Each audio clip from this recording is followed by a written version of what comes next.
Hello everyone, मैं हूं पंकज और आज आपको हम पढ़ाएंगे विज्ञान में आज जीव विज्ञान पढ़ेंगे। इससे पहले क्लास में हमने आपको फिजिक्स का एक टॉपिक ऊष्मा का संचरण यानी ट्रांसफर ऑफ हीट पढ़ा था। ठीक है, आज बायोलॉजी का कोई टॉपिक पढ़ेंगे। जो पढ़ने जा रहे हैं उसको ध्यान से समझिए। आज की क्लास में हम पढ़ेंगे कोशिका और इसकी संरचना। ठीक है, सेल और इसका स्ट्रक्चर। तो पहले हम जान जाते हैं कि कोशिका है क्या, सेल क्या है। ठीक, यानी कोशिका क्या होती है। तो कोशिका को जानने से पहले ये जान लेना है कि जितने भी प्लांट्स हैं या जितने भी एनिमल्स हैं, पौधे और जंतु या सूक्ष्म जीव, इन सभी का निर्माण कैसे हुआ, ये निर्मित कैसे होते हैं। तो इनके निर्माण के बारे में हम पहली चीज जानते हैं कि आखिर इनकी ओरिजिन कैसे हुई। ठीक है, पहला प्रश्न आता है इनकी ओरिजिन कैसे हुई। किसकी ओरिजिन, प्लांट्स की या फिर एनिमल्स की या फिर जितने भी ऑर्गेनिज्म हैं, जितने भी जीव हैं, उन सभी की ओरिजिन कैसे हुई। तो इसका उत्तर हमको मिलता है एक सेल से, एक सेल के रूप में, एक कोशिका के रूप में। ठीक है, कहने का मतलब क्या है कि चाहे प्लांट हो, चाहे एनिमल हो, या बैक्टीरिया हो, या छोटा सा प्रोटोजोआ अमीबा के रूप में हो, इन सभी के जो शरीर हैं उनका निर्माण कैसे हुआ है, कोशिका से या कोशिकाओं से।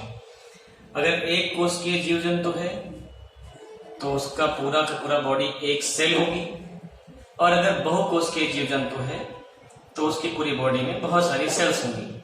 यानी कहने का मतलब ये है कि सभी जीव जंतुओं के शरीर का निर्माण जो होता है वो कोशिका से होता है, सेल से होता है। ठीक है, न केवल निर्माण होता है बल्कि इनके जो सारे कार्य होते हैं, फंक्शंस होते हैं, वो भी क्या होते हैं, सेल से ही होते हैं। इसीलिए कहा जाता है कि कोशिका शरीर की संरचनात्मक और क्रियात्मक इकाई है, स्ट्रक्चर और फंक्शनल यूनिट है। उदाहरण के लिए आप ये समझ लीजिए, मान लीजिए कि कोई घर बन रहा है। ठीक है, ये कोई आपको घर दिख रहा है, मान लो। इस घर की जितनी भी दीवारें हैं, इन सब का निर्माण किससे हुआ होगा, ईंटों से। चारों दीवारों का निर्माण कैसे हुआ है, ईंटों से। तो ये जो ईंट है, ये इस ईंट को आप कह सकते हैं कि ये पूरे घर की इकाई है, यूनिट है। तो जैसे पूरे घर का निर्माण एक ईंट करती है, एक ब्रिक करती है, उसी तरीके से पूरे शरीर का निर्माण कौन करता है, सेल करती है। यानी अगर हम किसी व्यक्ति को समझें, कोई ये व्यक्ति है, तो इसके पूरी की पूरी बॉडी का निर्माण किससे हुआ होगा, एक सेल से हुआ होगा। बिल्कुल ऐसे ही जैसे इस घर का निर्माण ईंटों से हुआ है। मान लीजिए मैं आपको अभी यहाँ पढ़ा रहा हूँ, मेरा पूरा शरीर जो है बना हुआ किसी कोशिकाओं से। हाथ में बहुत सी कोशिकाएं होंगी, सर में बहुत सी कोशिकाएं होंगी, पूरी बॉडी में अनगिनत कोशिकाएं होंगी। तो शरीर की संरचनात्मक इकाई क्या है, कोशिका है। अब बात आती है कि कार्य की, यानी फंक्शन की। तो कार्य के बारे में हमको ये पता चलता है कि इससे मेरी आंख है, तो इस आंख में बहुत सारी सेल्स हैं। ठीक है, और इन सेल्स का, इन कोशिकाओं का काम है देखना।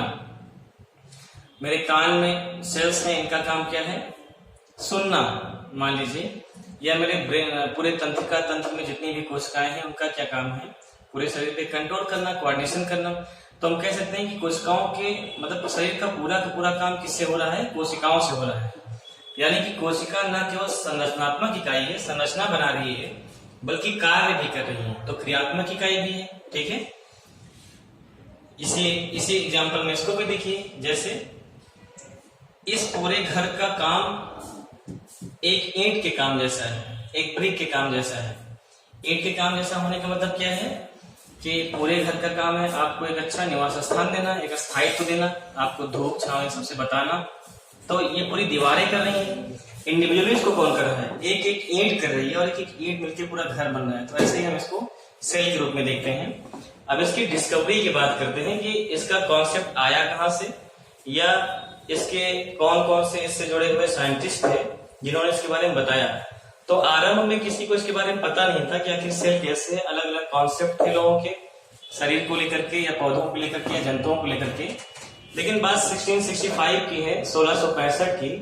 एक बॉटनिस्ट थे जिनका नाम था रॉबर्ट हुक। क्या नाम था इनका, रॉबर्ट हुक। इन्होंने सबसे पहले जो है कॉर्क के, कहां से, कॉर्क से सेल के बारे में बताया, कोशिका के बारे में बताया। सबसे पहले उन्होंने बताया, इसलिए उनको क्या कहते हैं, फादर ऑफ साइकोलॉजी। साइकोलॉजी क्यों कहते हैं, क्योंकि हर चीज के पढ़ने की कोई ना कोई शाखा होती है। जैसे साइकोलॉजी में आप मनोविज्ञान के बारे में पढ़ते हैं, है ना, सोशियोलॉजी में आप समाज के बारे में पढ़ते हैं, ऐसे ही जो है बायोलॉजी में आप जीव जंतुओं के बारे में पढ़ते हैं। तो जब कोशिका के बारे में पढ़ते हैं यानी स्टडी ऑफ द सेल, तो उसको हम क्या कहते हैं, साइकोलॉजी। तो आपसे अगर कहा जाए कि फादर ऑफ साइकोलॉजी कौन है, तो आप बताएंगे रॉबर्ट हुक साहब हैं। इन्होंने सबसे पहले कॉर्क में कोशिका की खोज की थी। अब यहाँ ये बात आती है कि इन्होंने बता तो दिया कि सेल होती क्या है, लेकिन इसकी वास्तविक परिभाषा देने में सक्षम नहीं थे। मतलब इनको ज्यादा चीजें पता नहीं थी, इनको खुद ही नहीं पता था इन्होंने खोजा क्या है। बस ये बता दिया कि हाँ कोशिका ऐसी कुछ होती है, और इसके लिए कोशिका शब्द का उपयोग भी नहीं किया गया था।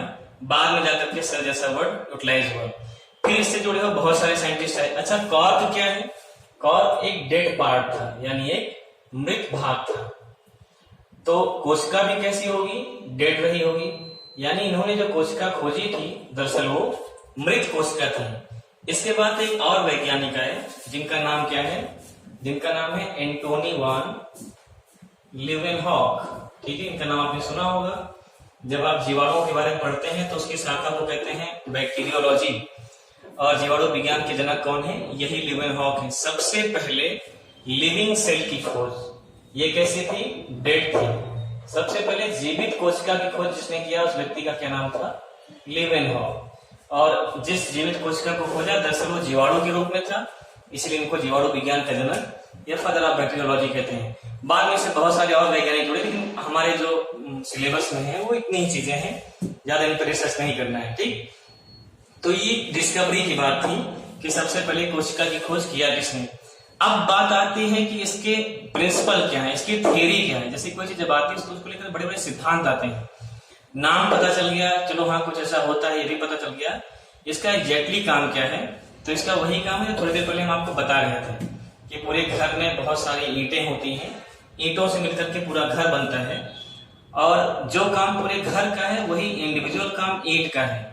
ऐसे ही पूरे शरीर का निर्माण बहुत सारी कोशिकाओं से होता है, जो काम पूरे शरीर का है वही अलग अलग इंडिविजुअल काम किसी न किसी कोशिका का होता है। ठीक है, तो दो और वैज्ञानिक आए जिनका नाम था स्लाइडेन और स्वान। क्या नाम था इनका, स्लाइडेन और स्वान। ये नाम जरूरी है क्योंकि ये पूछा जाता है परीक्षाओं में। ठीक है, इन्होंने सबसे पहले कोशिका सिद्धांत के बारे में बताया, सेल थ्योरी के बारे में बताया। तो जो हम इतनी देर से बता रहे हैं कि कोशिका शरीर की संरचनात्मक और क्रियात्मक इकाई है, दरअसल वो बात किसी और ने नहीं बल्कि इन्हीं दोनों लोगों ने बताया था। ठीक है, कि कोशिका संरचनात्मक और क्रियात्मक इकाई है, या इसी को कहते हैं मूलभूत इकाई है, फंडामेंटल यूनिट ऑफ लाइफ है। अगर शरीर की संरचना नहीं होगी तब भी जीवन नहीं होगा, और अगर शरीर में कार्य नहीं होगा तब भी जीवन नहीं होगा। तो जो संरचनात्मक और क्रियात्मक इकाई है वही तो मूलभूत इकाई है, इसलिए कोशिका को जीवन की मूलभूत इकाई या फंडामेंटल यूनिट भी कहा जाता है। याद रखिएगा, जानते रहिएगा।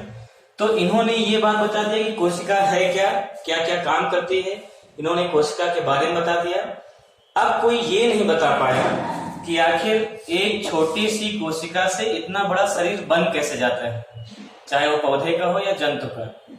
जैसे हम जानते हैं कि मेल में निर्माण होता है शुक्राणुओं का, मेल में स्पर्म्स का फॉर्मेशन होता है, और फीमेल में ओवा का यानी अंडाणुओं का। लेकिन हम देखते क्या है कि स्पर्म और ओवा के फर्टिलाइजेशन के बाद जो जाइगोट बनता है after completion of 9 months almost, वो क्या होता है, बहुकोशिकीय बच्चे को जन्म देती है माता। ठीक है, अब एक कोशिका से यानी स्पर्म और ओवा से एक बहुकोशिकीय बच्चे ने जन्म कैसे लिया, यानी कोशिकाओं का विभाजन कैसे हुआ, इतनी सारी कोशिकाएं कहां से आई, ये बात बताने वाले जो व्यक्ति थे उनका नाम था रॉबर्ट विर्चो। इन्होंने क्या बताया, इन्होंने बताया all the cells arise from pre existing cell. सभी कोशिकाओं का निर्माण पूर्ववर्ती कोशिकाओं से होता है। ठीक है, सभी नई कोशिकाओं का निर्माण पुरानी कोशिकाओं से होता है। इसका मतलब क्या हुआ, इसका मतलब यह हुआ कि पुरानी कोशिकाएं ही नई कोशिकाओं को जन्म देती हैं, और नई कोशिकाओं को हम कहते हैं डॉटर सेल, और पुरानी कोशिकाओं को हम क्या कहते हैं, मदर सेल। तो इस प्रकार से जाकर के पूरे शरीर का निर्माण होता है। तो कोशिका विभाजन के बारे में बताने वाले व्यक्ति कौन थे? Robert Virchow. आगे की क्लास में हम आपको बताएंगे कि कोशिका विभाजन कितने प्रकार का होता है, ठीक है, कैसे कैसे होता है, सेल के अलग अलग पार्ट्स कैसे होते हैं। खैर एक बात और जानना जरूरी है कि इन्होंने जब विभाजन के बारे में बता दिया, अब यहाँ से एक नई बात निकल कर के आई जो हम यहाँ पर देखते हैं कि सबसे पहले शुरुआत होती है किससे? एक सेल से, बाद में यही क्या बन जाता है? ऊतक। ऊतक को इंग्लिश में क्या कहते हैं? टिश्यू से, जो ग्रुप ऑफ सेल्स होता है। ऊतक से फिर क्या बनते हैं? बहुत सारे अंग यानी ऑर्गेन, ठीक है, हाथ पैर आंख नाक ये सब क्या है? अंग है। बहुत सारे अंगों से मिलकर क्या बन जाता है? ऑर्गेन सिस्टम यानी कि अंग तंत्र। और ऑर्गेन सिस्टम से क्या बनता है? पूरा पूरा शरीर यानी बॉडी, चाहे प्लांट बॉडी हो चाहे एनिमल बॉडी हो। ये बात बताई गई थी बाद में, ठीक है। तो ऐसे टॉपिक यहाँ समाप्त होता है। अगले टॉपिक में हम लोग जो है सेल डिवीजन के बारे में पढ़ेंगे। आज हमने कोशिका को समझा है, ठीक है। सभी का धन्यवाद।